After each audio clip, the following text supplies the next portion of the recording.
सभी को हमारे YouTube चैनल में स्वागत है। और आज हम लोग क्लास 9 के चैप्टर 3 के पार्ट 1 लेकर आए हैं और ये बहुत ही इंटरेस्टिंग होगा। जो आज का विषय है, ये विषय हम आज लिए हैं कि हमें संविधान की ज़रूरत क्यों पड़ते हैं या संविधान हमें क्यों ज़रूरत होती है।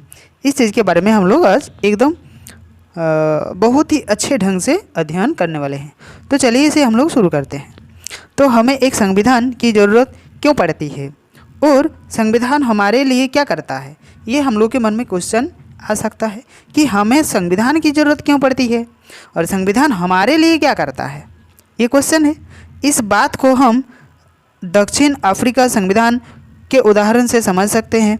दक्षिण अफ्रीका में स्थापित नए लोकतंत्र में दमनकारी और दमन सहने वाले दोनों ही समान हैसियत से एक साथ रहने की योजना बना रहे थे। यानी कि जो शासन करते थे वो लोग और जो शासित होते थे वो लोग दोनों क्या करते थे, एक साथ वो लोग रहने के लिए वो लोग योजना बना रहे थे। दोनों वर्गों के लिए एक दूसरे पर भरोसा कर पाना इतना आसान नहीं था और दोनों के लिए मतलब दोनों पक्ष के लिए इतना आसान नहीं था कि हम लोग आपस में विश्वास कर ले, इस तरह का नहीं था। उनके अंदर अपने अपने किस्म के डर समाये हुए थे। यानी कि जैसे कि हम लोग के ऊपर कोई डर रहता है, जो हमारे पक्ष है, दोनों पक्ष, इस दोनों पक्ष में इधर भी होगा उधर भी होगा, दोनों तरफ इस तरह का डर सता रहे थे। वे अपने अपने हितों की सुरक्षा भी चाहते थे।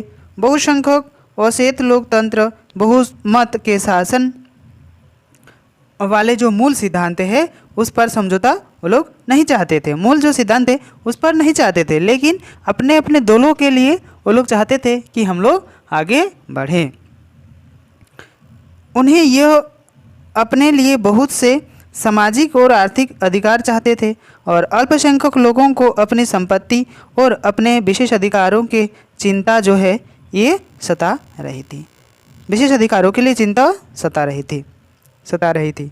लंबी बहस और बातचीत के बाद दोनों पक्षों में समझौते का रास्ता सामने आया और ये फैसला किया कि बहुत दिनों तक इस तरह से वो लोगों का जो कार्य था ये मतलब दोनों पक्षों में विचार धाराएं चलने लगी और उसके बाद वो लोगों ने सोचा कि हाँ ये ठीक है, हम लोग समझौता कर लेंगे।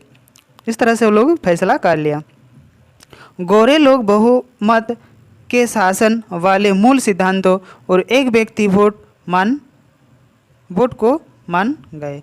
ये गरीब लोगों और मजदूरों को कुछ बुनियादी अधिकार देने पर भी सहमत हो गए। जो गरीब लोग हैं उसको भी और जो बुनियादी लोग हैं उसको भी ये जो नियम है देने के लिए वो लोग तैयार हो गए।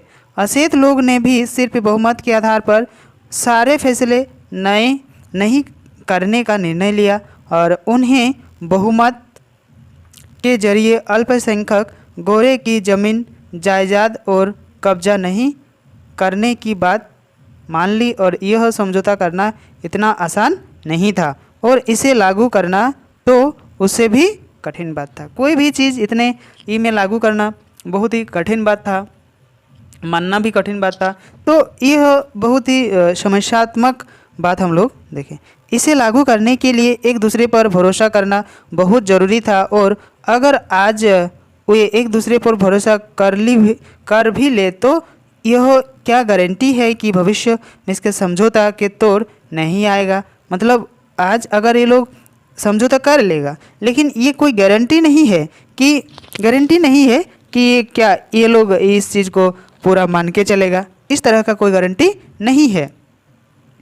ऐसी स्थिति में भरोसा करने और उसे बनाए रखने का एक तरीका है कि वे बातें समझते थे और तय हुए और उन्हें लिखित पढ़त में लिया जाए ताकि सभी लोगों को लिए अपने जो मानने वाला है ये मान ले और सभी को मानने के लिए बाध्य करें।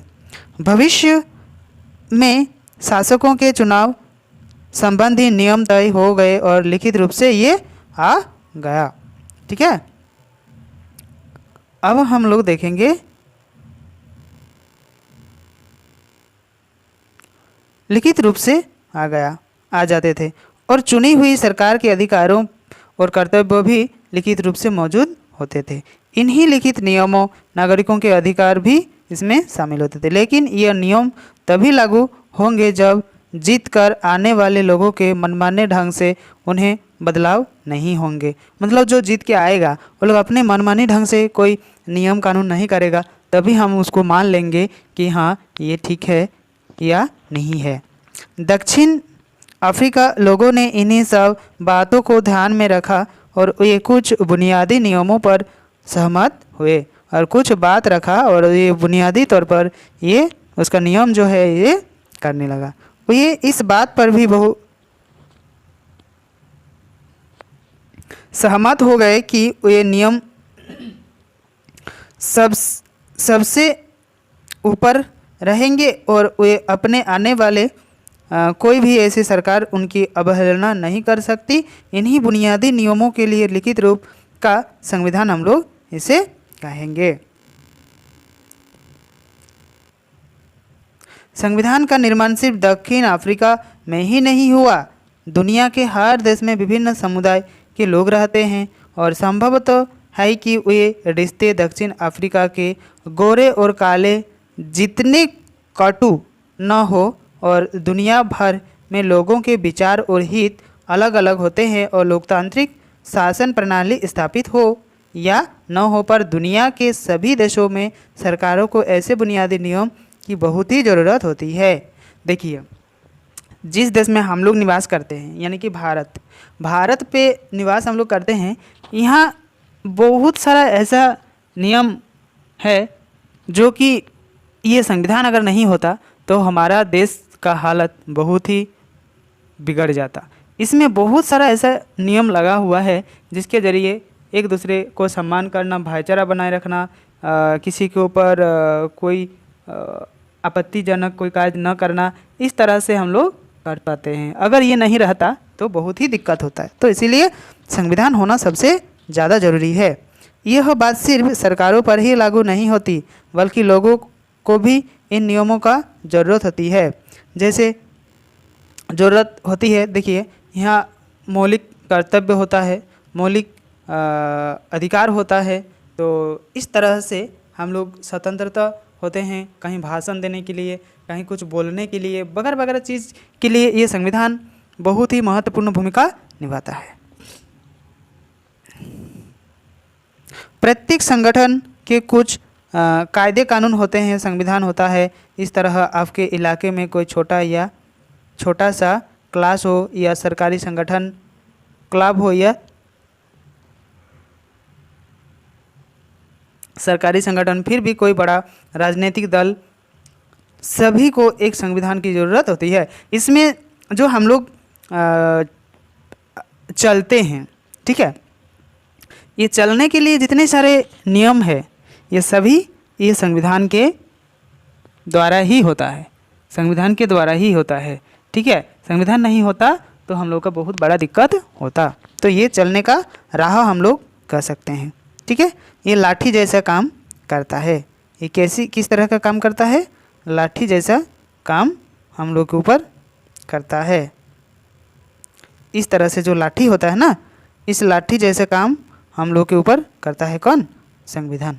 इस लाठी के बिना एक मनुष्य नहीं चल सकता, लेकिन एक संविधान के बिना कोई देश नहीं चल सकता। ठीक है, तो आज के लिए बस इतना ही। नेक्स्ट क्लास में आप लोग के साथ फिर से भेंट होगी। तो जो नए स्टूडेंट जुड़े हैं इस चैनल में, वो इस चैनल को सब्सक्राइब ज़रूर करें ताकि आने वाले जितने सारे वीडियो अपलोड होगा उसका नोटिफिकेशन आप लोग को सबसे पहले मिलेगा।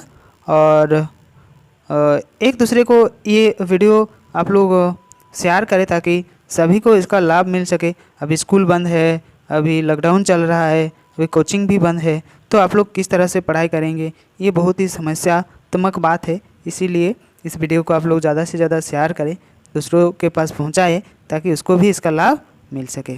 तो सभी को बहुत बहुत धन्यवाद।